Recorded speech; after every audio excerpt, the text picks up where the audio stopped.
Namaskar, welcome at English Study with new video to ensure your selection with Focus 11. I'm Rekha Gupta. This is 10 questions series of English literature with extra fact. तो please video को like और share करें and do not forget to subscribe the channel. Let us see the first question of this video. Wordsworth ode on intimations of immortality hold the view that soul lives in heaven before coming into the world. तो this video is on Wordsworth. तो हम यहाँ question क्या है देख लेते हैं. Wordsworth का एक ओड है जिसका टाइटल है ode on intimations of immortality. तो इसमें जो व्यू है वर्ड्सवर्थ की वो पूछा जा रहा है. तो what is the view of Wordsworth in this poem? This is soul lives in heaven before coming into the world. तो वर्ड्सवर्थ क्या मानते हैं कि जो सोल है, आत्मा है, वो स्वर्ग में रहती है इस संसार में आने से पहले. तो याद रखेंगे विलियम वर्ड्सवर्थ का बहुत ही फेमस ओड है ode on intimations of immortality. और ओड क्या होता है? एक प्रकार का पोएम होता है, लिरिक पोएम होता है. इसी में इन्होंने अपना व्यू प्रेजेंट किया है कि soul lives in heaven before coming into the world. The poem published in the collection poems in 2 volumes. जो ओड है ode on intimations of immortality, ये कब किसमें पब्लिश होता है? तो पोएम्स इन 2 वॉल्यूम्स करके वर्ड्सवर्थ का पोएम का कलेक्शन आता है. उसी कलेक्शन में ये ओड भी पब्लिश होता है. इस ओड को इन्होंने 2 पार्ट में कंप्लीट किया था. फर्स्ट पार्ट में इन्होंने कब कंप्लीट किया था? 1802. फर्स्ट पार्ट को इन्होंने 1802 में कंप्लीट किया था और लास्ट पार्ट को 1804 में.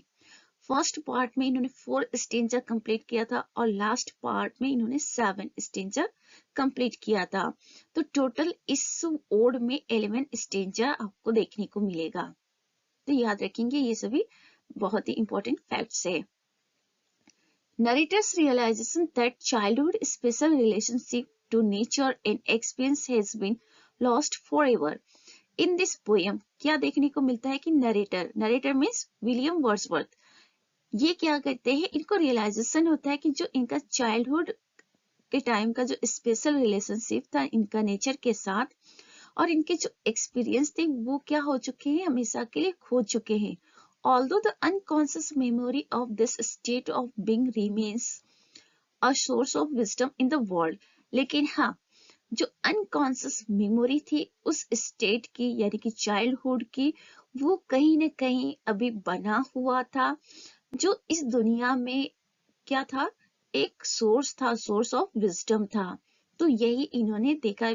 बहुत ही ये जो वर्ड्सवर्थ है ना, बहुत स्पिरिचुअल वे में ये लिखते हैं और नेचर को लेकर ही इनके ज्यादातर वर्क्स हैं. तो इस चीज को याद रखेंगे कि नरेटर का इसमें इस पोएम में रियलाइजेशन दिखाया गया है कि इनकी जो चाइल्डहुड की स्पेशल रिलेशनशिप थी नेचर को लेकर और उसके अनुभव जो थे वो हमेशा के लिए खो गया है.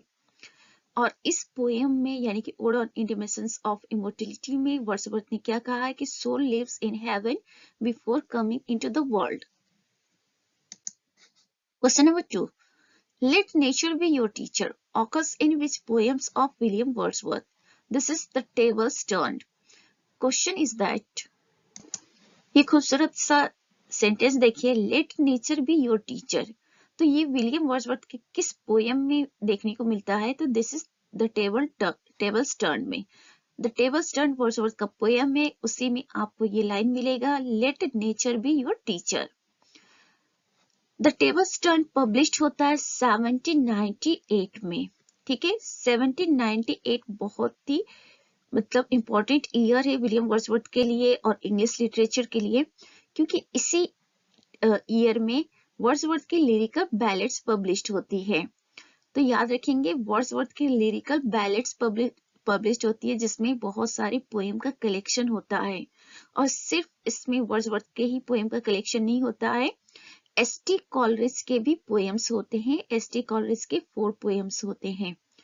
और एस.टी. कॉलरिज का जो फर्स्ट पोएम है, सॉरी इनके जो कॉलरिज की पोएम है राइम ऑफ द एसेंट मॉरिनर, वही इस लिरिकल बैलेट की जो फर्स्ट एडिशन है उसका फर्स्ट वो पोएम है. और लास्ट जो पोएम है वो टिंटन एबे है विलियम वर्ड्सवर्थ का। ये भी पूछा जाता है कि जब lyrical ballads first edition publish होता है 1798 में, तो उस एडिशन में पोएम के जो कलेक्शंस होते हैं, पहले नंबर पे कौन सा पोएम है? एस.टी. कॉलरिज का rhyme of the ancient Mariner, और लास्ट पोएम किसका है? विलियम वर्ड्सवर्थ का टिंटन एबे। The poem is mainly about the importance of nature. ये पोएम द टेबल्स टर्न क्या है? इम्पोर्टेंस ऑफ नेचर के बारे में है। It says that books are just barren leaves that provide empty knowledge. इस पोएम में वर्ड्सवर्थ क्या कहते हैं कि जो बुक्स होते हैं ये बैरन लीव्स होते हैं, बंजर पत्तियां होती हैं, जिसमें आपको एम्प्टी नॉलेज मिलेगा। And that nature is the best teacher. और कहते हैं कि नेचर जो होता है वो बेस्ट टीचर होता है, उससे जो नॉलेज मिलेगा, मीन्स नेचर जो नॉलेज देगा, that knowledge is very nice.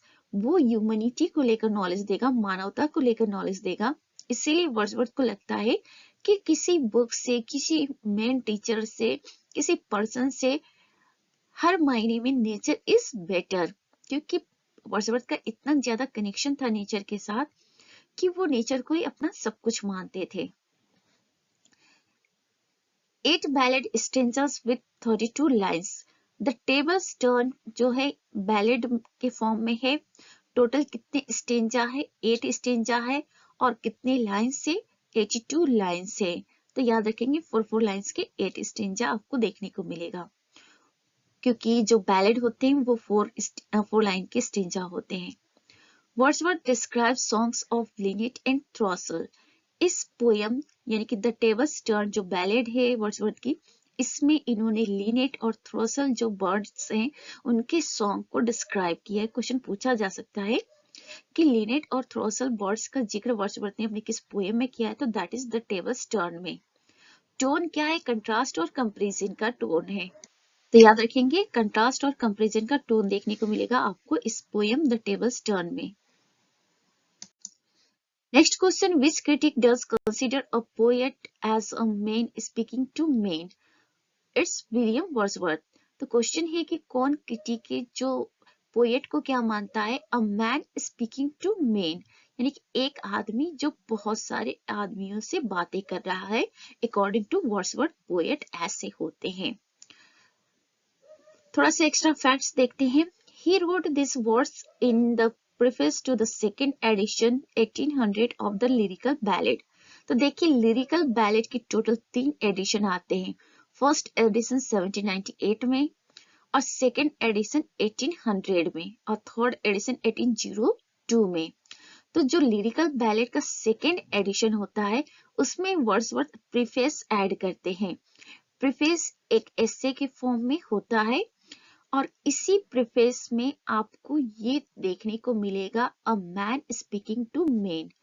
तो क्वेश्चन पूछा जा सकता है कि a man speaking to man Wordsworth के किस वर्क में देखने को मिलता है? तो that is preface to the lyrical ballad, और वो भी लिरिकल बैलेड का सेकेंड एडिशन 1800 वाला एडिशन।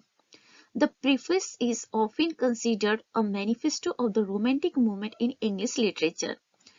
वर्ड्सवर्थ का ये जो प्रीफेस है लिरिकल बैलेड का सेकेंड एडिशन का, इसको ऐसा माना जाता है कि ये इंग्लिश लिटरेचर में रोमांटिक मूवमेंट का क्या है? मैनिफेस्टो है। तो याद रखेंगे वर्ड्सवर्थ का प्रीफेस इंग्लिश लिटरेचर में रोमांटिक मूवमेंट का मैनिफेस्टो कंसिडर किया जाता है। और ये प्रीफेस किस एडिशन में आता है? लिरिकल बैलेड के सेकेंड एडिशन, दैट इज 1800 में। थोड़ा सा वर्ड्सवर्थ को लेकर फैक्ट्स देख लीजिए। वर्ड्सवर्थ का बर्थ 7 अप्रैल 1770 को होता है। कहाँ पे? कॉकर माउथ में। और इनकी डेथ होती है 23 अप्रैल 1850 में। इनकी सिस्टर का नाम है डोरोथी वर्ड्सवर्थ, और इन्होंने लॉन्च किया था रोमांटिक मूवमेंट एस.टी. कॉलरिज के साथ मिलकर। और रोमांटिक मूवमेंट लॉन्च होता है लिरिकल बैलेड के फर्स्ट एडिशन के पब्लिकेशन के साथ, एंड दैट इज 1798। याद रखेंगे, बहुत ही इंपॉर्टेंट फैक्ट्स है। Question number 4, in poem occurs the phrase the still shared music of humanity, Tintern एबे। पूछा जा रहा है कि किस पोएम में the still shared music of humanity जो है ये ऑकर होता है, ये लाइन देखने को मिलता है, तो दैट इज टिंटन एबे। अब टिंटन एबे के बारे में थोड़ा सा देख लेते हैं। Lines written a few miles above Tintern Abbey, published in 13 July 1798। तो याद रखेंगे इस पोएम टिंटन एबे का पूरा जो टाइटल है वो ये है, lines written a few miles above Tintern Abbey. कब पब्लिश होता है? जब लिरिकल बैलेड पब्लिश होता है 1798 में, उसी में ये पब्लिश होता है टिंटन एबे। 162 लाइन्स, इंजैबमेंट, मेटाफर। टोटल पोएम में कितने लाइन्स है? 162 है। और जो डिवाइसेस इन्होंने यूज किया है, फिगर ऑफ स्पीच यूज किया है, दैट इज इंजैबमेंट का यूज किया है, मेटाफर का यूज किया है। Revisited the bank of Wye River in 1798, first visit 1793। इस पोएम को लिखने के पीछे वर्ड्सवर्थ का क्या रीजन होता है? एक्चुअली विलियम वर्ड्सवर्थ 2 बार वाई रिवर के विजिट करते हैं। एक बार तो इन्होंने 1793 में विजिट किया था और सेकेंड टाइम इन्होंने 1798 में। तो उन्हीं मेमोरीज को इन्होंने अपने इस पोएम टिंटन एबे में प्रेजेंट किया है कि इनके फर्स्ट विजिट और सेकेंड विजिट के बीच में इन्होंने कंपेयर प्रेजेंट किया है। और फर्स्ट विजिट में इन्होंने वाई रिवर के आसपास के नेचर को किस तरह से इंजॉय किया था, और सेकेंड विजिट में इन्होंने वाई रिवर के आसपास के नेचर को किस तरह से इंजॉय किया। ये सब कुछ आपको देखने को मिलेगा टिंटन एबे में। इनके जो एक्सपीरियंस है नेचर के प्रति इन दोनों विजिट को लेकर, that is one of the masterpieces of British Gothic architecture. Tintern Abbey एक जगह है जो कि ब्रिटिश गोथिक आर्किटेक्चर का मास्टरपीस माना जाता है। एक मास्टरपीस मतलब जो ब्रिटिश गोथिक आर्किटेक्चर के जितने भी मास्टरपीस वर्क है उसमें से एक है टिंटन एबे। और इसी टिंटन एबे जो ये जगह का नाम है, यहाँ पे जाते हैं विलियम वर्ड्सवर्थ 2 बार। कब कब? एक बार तो 1793 में और सेकेंड टाइम 1798 में। थीम क्या है टिंटन एबे का? The memory of pure communion with nature in childhood. तो ये दिखाया गया है थीम इस पोएम में कि जो प्योर कम्युनियन का, जो चाइल्डहुड में नेचर के साथ प्योर कम्युनियन का मेमोरी है, वही दिखाया गया है थीम के रूप में। Take a syllabic blank verse comprises verse paragraphs. तो देखिए इसमें क्या यूज किया है इन्होंने, डेका सिलेबिक ब्लैंक वर्स का यूज किया है टिंटन एबे में, और ये वर्स पैराग्राफ में है, न कि वर्स स्टेंजा में। टिंटन एबे को आपको पैराग्राफ के फॉर्म में आप देखेंगे, वर्स पैराग्राफ में देखेंगे, न कि स्टेंजा के फॉर्म में टिंटन एबे आपको देखेगा। Next question, who suggested the following theory of about poetry?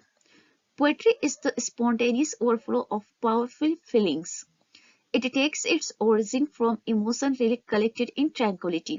तो ये विलियम वर्ड्सवर्थ ने ही कहा है, क्योंकि ये बहुत ही खूबसूरत लाइन है पोएट्री को लेकर, और ये विलियम वर्ड्सवर्थ की थियरी है कि poetry is the spontaneous overflow of powerful feelings.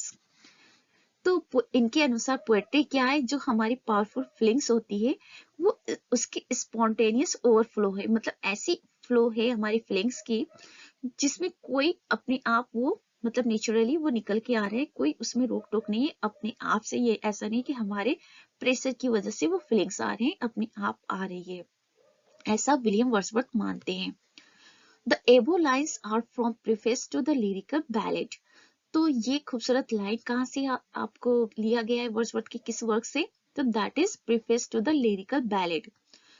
Preface to the lyrical ballad क्या है? एक एस्से है, इसके बारे में पहले वाले क्वेश्चन में भी जिक्र हो चुका है इसके पहले, तो थोड़ा सा और देख लीजिए इसको अच्छे से।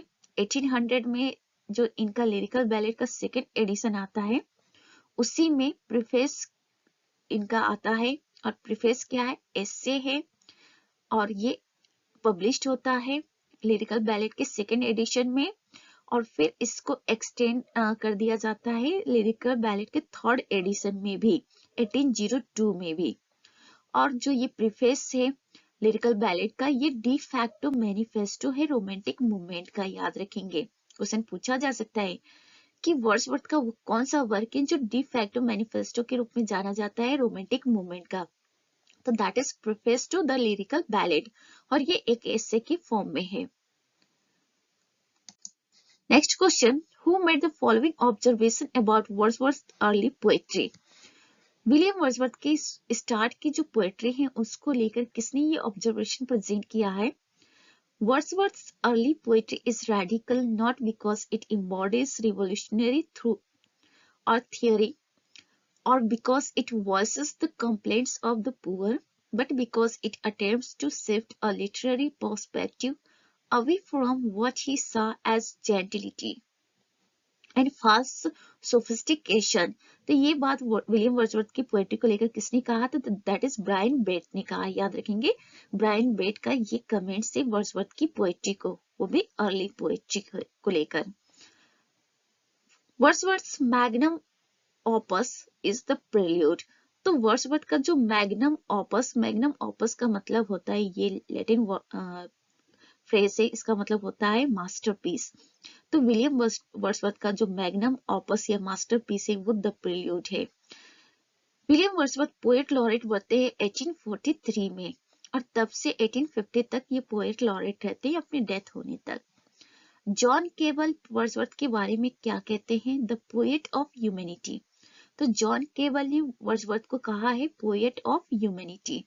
तो ये सारे इंपॉर्टेंट फैक्ट्स है, याद रखेंगे। Question number 7. Supply the missing modifier in the following conception of Wordsworth poetic diction.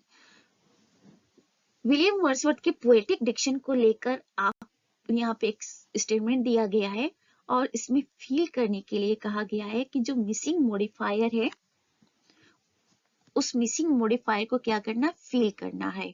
तो सेंटेंस देख लेते हैं। There neither is nor can be any, यहाँ पे स्पेस होना चाहिए, nor can be any difference between the language of prose and metrical composition. तो ये जो गैप है इसमें फील करना है essential। तो there neither is nor can be any essential difference between the language of prose and metrical composition. Poetic diction refers to the style of writing used in poetry. तो देखिए, poetic Dickson को लेकर William Wordsworth के poetic Dickson के concept को लेकर ये बात कही गई है, मतलब विलियम वर्ड्सवर्थ ने पोएटिक डिक्शन के बारे में ये बात कही है। तो पोएटिक डिक्शन क्या होता है? ये स्टाइल होता है, पोएट्री में यूज किया जाता है, मीन्स लिखने का स्टाइल होता है पोएटिक डिक्शन, जिससे पोएट्री के कंपोज करते समय इसका यूज किया जाता है। तो इसमें क्या क्या देखा जाता है पोएटिक डिक्शन में? उस पोएम जो लिंग्विस्टिक स्टाइल है वो देखा जाता है, वोकेबुलरी का यूज देखा जाता है, फिगरेटिव लैंग्वेज जो होते हैं उसका यूज होता है। तो जहाँ पे लिंग्विस्टिक स्टाइल, वोकेबुलरी और फिगरेटिव लैंग्वेज की बात आ जाए पोएट्री में, तो that is called poetic diction. Wordsworth was the first to challenge conventional concept of poetic diction in his preface to the lyrical ballads 1802। Wordsworth पहले पर्सन थे जिन्होंने चैलेंज किया था जो कन्वेंशनल कॉन्सेप्ट था पोएटिक डिक्शन को लेकर, और ये चैलेंज उन्होंने कहाँ पे किया था? अपने preface to the lyrical ballad में किया था। और किस एडिशन में? 1802, यानी कि जो लिरिकल बैलेड का थर्ड एडिशन था, क्योंकि फर्स्ट एडिशन में तो कोई प्रीफेस होता नहीं है, सेकेंड एडिशन और थर्ड एडिशन में प्रीफेस होता है। S T. Collins was first to criticise Wordsworth theory. और देखिए, एस.टी. कॉलिंस के साथ ही वर्ड्सवर्थ ने वर्क किया है लिरिकल बैलेड में, लेकिन एस.टी. कॉलिंस ही वर्ड्सवर्थ की इस थियरी को, जो पोएटिक डिक्शन को लेकर वर्ड्सवर्थ की थियरी थी, उसको ही इन्होंने क्या किया है? क्रिटिसाइज कर दिया है एस.टी. कॉलिंस ने। एस.टी. कॉलिंस जो है ये पोएट और क्रिटिक भी हैं। Next question, according to Wordsworth is different from other the poet is different from other man in that the poet has। देखिए, वर्ड्सवर्थ के अकॉर्डिंग जो पोएट होते हैं, जो दूसरे लोग होते हैं उनसे अलग होते हैं। तो किस रूप में ये अलग होते हैं, किस सेंस में? तो मोर लाइवली सेंसिबिलिटी। वर्ड्सवर्थ का मानना है कि जो अदर कॉमन मैन है उनके कंपेरिजन में जो पोएट होते हैं उनके अंदर मोर लाइवली सेंसिबिलिटी देखने को मिलता है। दैट इज वाई पोएट जो होते हैं आम लोगों से डिफर होते हैं, ऐसा वर्ड्सवर्थ मानते हैं। क्यों? क्योंकि पोएट लोगों के अंदर क्या होता है, मोर लाइवली सेंसिबिलिटी होता है। Wordsworth defines he, poet is a man it is true, endowed with more lively sensibility.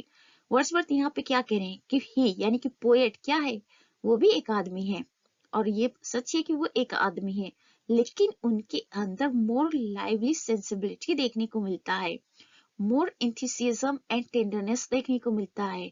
Who has greater knowledge of human nature? साथ में पोएट के पास क्या होता है, ह्यूमन नेचर का ग्रेटर नॉलेज होता है, एंड मोर कॉम्प्रिहेंसिव सोल। और जो पोएट के सोल होते हैं, मतलब पोएट लोगों की जो सोल होती है, आत्मा होती है, वो कॉम्प्रिहेंसिव सोल होती है। मीन्स इन्होंने पोएट की तारीफ करते हुए कहा है कि ये पोएट जो होते हैं बिल्कुल अलग होते हैं आम लोगों से। Question number 9. Who collaborated with Wordsworth in bringing out lyrical ballads? S.T. Coleridge. तो here is question that कि विलियम वर्ड्सवर्थ के साथ किसने कोलेबोरेशन किया था लिरिकल बैलेड को पब्लिश कराने में? तो that is S.T. Coleridge. Lyrical ballad में S.T. Coleridge के टोटल 4 पोएम्स होते हैं और बाकी पोएम्स वर्ड्सवर्थ के होते हैं। लिरिकल बैलेड का जो फर्स्ट पब्लिकेशन 1798 में होता है, उसमें पहला पोएम S.T. कॉलेज का होता है द राइम ऑफ एशियंट मॉरिनर, और जो लास्ट पोएम वो होता है विलियम वर्ड्सवर्थ का टिंटन एवे। S.T. कॉलेज के बारे में थोड़ा सा देख लेते हैं। इनका जन्म 21 अक्टूबर 1772 को हुआ था। इनके डेथ 25 जुलाई 1834 को हुआ था। इनके वर्क्स देख लेते हैं, कुछ इंपॉर्टेंट वर्क्स हैं। The rime of ancient mariner, Kubla Khan, Christabel. देखिए S.T. कॉलेज और विलियम वर्ड्सवर्थ इन लोगों से रिलेटेड डिटेल वीडियो भी है, आपको इस चैनल में देखने को मिल जाएगा, तो आप लोग जाके देख सकते हैं। प्लेलिस्ट में जाइए और सर्च करिए और वहां पे विलियम वर्ड्सवर्थ के डिटेल वीडियोस और S.T. कॉलेज के भी डिटेल वीडियोस मिलेंगे। देखिए एक टर्म है लेक पोएट। तो लेक पोएट के नाम से 3 पोएट जो है फेमस है। One is William Wordsworth, S.T. Collins, another one, and third one is Robert Southey. Question देख लीजिए, यहाँ पे क्वेश्चन पूछा जाता है कि वो कौन से पोएट्स हैं जो लेक पोएट के नाम से फेमस है? तो William Wordsworth, S.T. Collins, Robert सादे। तो ये तीनों ही एक दूसरे के कंटेम्पररी हैं और ये लेक पोएट के नाम से जाने जाते हैं बिकॉज ये तीनों लोग लेक डिस्ट्रिक्ट जो थी इंग्लैंड की वहां रहते थे, याद रखेंगे, ठीक है। Next question, the original title of Wordsworth's poem A poem on the growth of an individual mind is the prelude.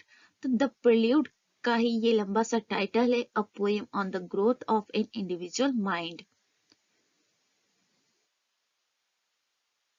prelude किस तरह का पोएम है? ये ऑटोबायोग्राफिकल पोएम है।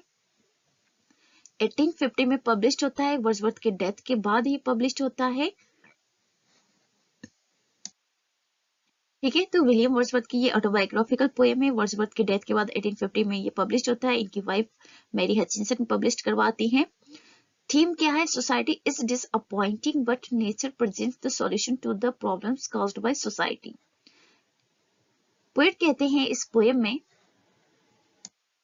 कि जो सोसाइटी है वो डिसअपॉइंटिंग है, लेकिन नेचर के पास सोसाइटी के द्वारा क्रिएट गए प्रॉब्लम्स का सॉल्यूशन होता है।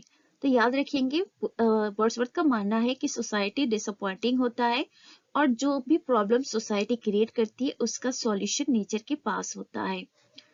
The prelude consist 14 sections. तो द प्रेल्यूड टोटल 14 सेक्शंस में डिवाइडेड है। ये एक एपिक पोएम है ब्लैंक वर्स में, और प्रेल्यूड्स एक पोएम है टी.एस. इलियट का। तो याद रखेंगे, द प्रेल्यूड की बात आए तो विलियम वर्ड्सवर्थ का पोएम है, और सिर्फ प्रेल्यूड्स लिख के आए तो ये टी.एस. इलियट का पोएम है। तो आपने देखा ये सारे इंपॉर्टेंट फैक्ट्स बहुत ही इंपॉर्टेंट है। एक बार फिर से देख लीजिए कि जो द प्रेल्यूड है कितने पार्ट में डिवाइडेड है, 14 सेक्शन में डिवाइडेड है, और ये ब्लैंक वर्स में लिखा गया है। और प्रेल्यूड से मिलता जुलता टाइटल है टी.एस. इलियट का पोएम प्रेल्यूड्स भी।